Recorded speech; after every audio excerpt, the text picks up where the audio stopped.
आज का जो हमारा टॉपिक है वो क्या है, ओटाइटिस एक्सटर्ना। बेसिकली ये आपका क्या है, हम सबसे पहले एक्सटर्नल एयर है उसका स्ट्रक्चर ड्रॉ कर लेते हैं। ये आपका एयर ड्रम है जिसको आप टिम्पैनिक मेम्ब्रेन भी कहते हैं या कान का पर्दा कहते हैं। उसके बाद ये कि आपकी एक्सटर्नल ऑडिटरी कनाल है जिसके थ्रू क्या कहते हैं, आपके जो साउंड वेव्स हैं इसके थ्रू ट्रैवल करके क्या करते हैं, एयर ड्रम से टकरा के वाइब्रेशन प्रोड्यूस करते हैं। ये आपका पिना है, जो पिना के काम क्या होता है, ये आपके जो साउंड वेव्स है उसको कलेक्ट करके एक्सटर्नल ऑडिटरी कनाल में भेजता है। अब बेसिकली ओटाइटिस एक्सटर्ना क्या है, ये बेसिकली आपकी जो एक्सटर्नल ऑडिटरी कनाल है इसकी इन्फ्लामेशन को क्या कहते हैं, ओटाइटिस एक्सटर्ना। इसकी इन्फ्लामेशन को क्या कहते हैं, ओटाइटिस एक्सटर्ना। और इसकी इन्फ्लामेशन कौन सा ऑर्गेनिज्म करवाता है, आपका जो सीडोमोनास है ऑर्गेनिज्म है वो क्या करवाता है, वो इन्फ्लामेशन करवाता है एक्सटर्नल ऑडिटरी कनाल की, जिसकी वजह से क्या होता है, ओटाइटिस एक्सटर्ना होता है। और सीडोमोनास कहाँ पे पाया जाता है आपका, ये आपका वाटर और सॉइल में ज़्यादातर पाया जाता है सीडोमोनास। इसका मस्कन होता है, इसका यानी होमलैंड कौन सा होता है, इसका होम होता है वाटर या सॉइल। अब बेसिकली सीडोमोनास क्या करता है, ये आपकी एक्सटर्नल ऑडिटरी कनाल की इन्फ्लामेशन करवा देता है। और यहाँ पे क्या होता है, ये आपका एक्सटर्नल ऑडिटरी कनाल में एंटर हो जाता है और ये आपके एयर कनाल में एंटर हो जाता है। और यहाँ पे क्या करवाता है, और ये ज़्यादातर कैसे एंटर होता है, अगर आपकी एक्सटर्नल ऑडिटरी मेटस ये ब्रोकन है या डैमेज हो चुकी है तो क्या करेगा, ये सीडोमोनास यहाँ पे ब्रोकन और डैमेज एक्सटर्नल कनाल में क्या होगा, एंटर होकर यहाँ पे इन्फ्लामेशन करवा देगा और इसकी वजह से ओटाइटिस एक्सटर्ना हो जाएगा। अब यहाँ पे इसे लाइन बाय लाइन डिस्कस कर लेते हैं। यहाँ पे लिखा इन्फ्लामेशन ऑफ एक्सटर्नल ऑडिटरी कनाल, उसको क्या बोलते हैं हम, ओटाइटिस एक्सटर्ना। और मोस्ट कॉमन कौन सा ऑर्गेनिज्म करवा रहा होता है, आपका सीडोमोनास करवा रहा होता है। जब इसकी एसोसिएशन की बात करें ओटाइटिस एक्सटर्ना की, इसकी एसोसिएशन होती है वाटर एक्सपोजर से। और वाटर एक्सपोजर में कैसे होता है, जो स्विमर एयर्स, इसको स्विमर एयर्स का मतलब क्या है, ऐसा पेशेंट जो क्या करता है वो स्विमिंग कर रहा होता है या अपना ज़्यादातर वक्त कहाँ पे, वाटर में गुजारता है। Spend more time in water, या वो आपका वाटर जिसमें आपके पास क्या होता है, स्विमिंग पूल्स आ जाते हैं, आपके पास क्या आ जाते हैं, पूल्स, हॉट टब्स हैं। अगर कोई पेशेंट है वो हॉट टब्स का सन उसने बाथ लिया है, उसका ज़्यादा एयर कनाल क्या हुआ, उसका जो एयर है वो वाटर में रहा है, जिसकी वजह से क्या होगा, क्योंकि वाटर में सीडोमोनास हैं वो आपके इन्फ्लेमेशन करवा देते हैं आपकी एक्सटर्नल ऑडिटरी कनाल की। और इसके अलावा क्या कहते हैं, ये सारी चीज़ें क्या करवाती हैं, आपकी इन्फेक्शन कॉज करती हैं।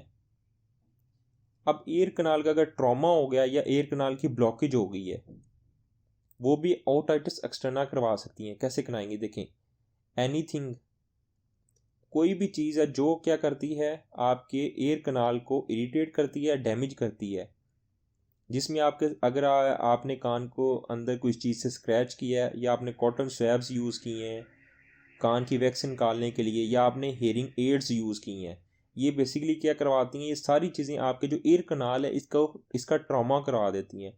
ट्रॉमा डैमेज करती हैं इसको, ऑक्लूजन मतलब इसकी ब्लॉकेज करवा देती हैं, जिसकी वजह से क्या होगा, ये इन्फ्लामेशन होने के चांसेस बढ़ जाते हैं। अब उसने कहा कि पेशेंट प्रेजेंट कैसे करेगा, पेशेंट प्रेजेंट करेगा ओटेल्जिया के साथ।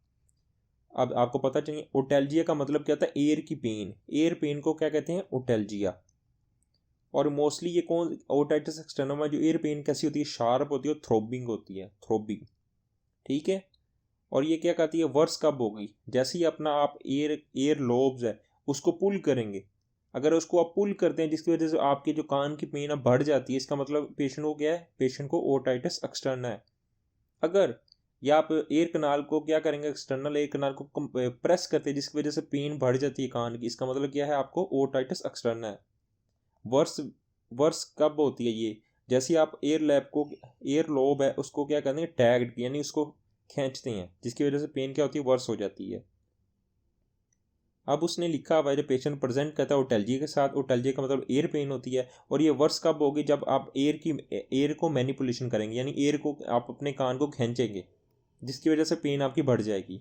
और इसके साथ क्या कहता है पेशेंट, प्रूराइटिस के साथ प्रेजेंट करता है। प्रूराइटिस का मतलब क्या है, ईचिंग, ईचिंग कब हो रही है? आपके कान के अंदर ईचिंग हो रही होती है ओटाइटिस एक्सटर्ना की वजह से, क्योंकि सीडोमोनास क्या करता है, इसको डैमेज करता है आपको। ईचिंग इन एयर कनाल को क्या बोलते हैं हम? प्रूराइटस और हेयरिंग लॉस।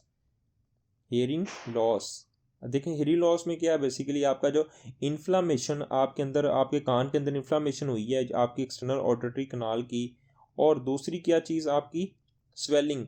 ये तो दोनों चीज़ें क्या करती हैं, आपका जो एयर होता है उसके अंदर जितने भी आपका जो साउंड होता है, साउंड उसको मफल्ड, कान कान इस इन्फ्लामेशन स्वेलिंग की वजह से जो आपके बोलने की क्षमता है, कान को क्या कहा, मफल्ड हेयरिंग होती है, मफल्ड साउंड पेशेंट को सुनाई दे रहा होता है, ठीक है।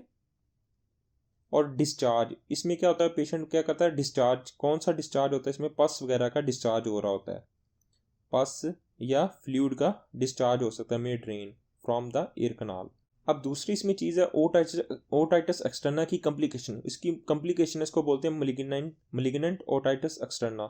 मलिग्नेंट ओटाइटिस एक्सटर्ना क्या बोलते हैं? Necrotising otitis externa. ये बेसिकली क्या आपकी ओटाइटिस एक्सटर्ना की कॉम्प्लिकेशन है। ओटाइटिस एक्सटर्ना की वजह से चीज़ हो जाती है, कॉम्प्लिकेशन ऑफ ओटाइटिस एक्सटर्ना।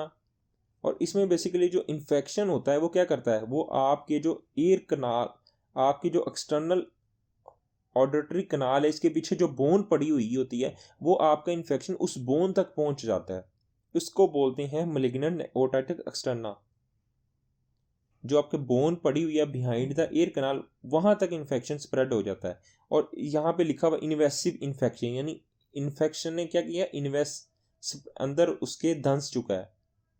जो इन्वेसिव इन्फेक्शन होता है वो क्या कहता है, ओस्टियोमाइलाइटिस, यानी जो बोन होती है उसको डैमेज कर देता है, ओस्टियो बोन मिलाइटस, ठीक है। और इसकी जो कॉम्प्लिकेशन, ये हमें ज़्यादातर मलिग्नेंट ओटाइटिस एक्सटर्ना में कहाँ मिलता है? ज़्यादातर हमें डायबिटिक पेशेंट या एल्डर पेशेंट में मिलता है, ठीक है। इसकी कॉम्प्लिकेशन ऑफ, ये बेसिकली उसने बताया, ये कॉम्प्लिकेशन ऑफ ओटाइटिस एक्सटर्ना की है, और मोस्टली हमें ओल्ड पीपल और डायबिटिक पेशेंट में मिलता है।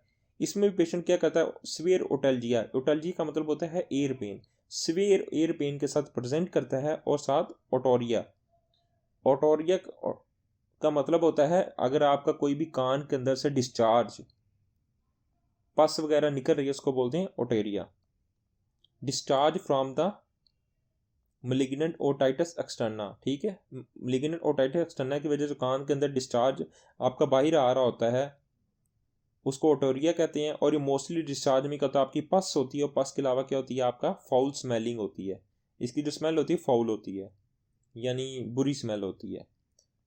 और ये क्या करता है, ये जो मलिग्नेंट ओटाइटिस एक्सटर्ना, ये बेसिकली क्या आपकी जो क्रेनियल नर्व है उसकी पाल्सी भी करवा देता है। क्रेनियल नर्व की पाल्सी कैसे करवा देता है? क्योंकि ये आपके जो डैमेज, ये आपके जो कौन सी नर्व को डैमेज करता है, ये आपकी वो नर्व को डैमेज करता है जो आपके फेशियल मसल को सप्लाई कर रही होती है। Damage the nerve which control the facial muscles. इसकी वजह से फेशियल का पैरालिसिस हो जाता है या वीकनेस नज़र आ रही होती है। अब जब हम इसका फिजिकल एग्जामिनेशन करते हैं ओटाइटिस एक्सटर्ना का, उसमें क्या हमें ग्रेनुलेशन टिश्यू मिलती हैं एयर कनाल के अंदर।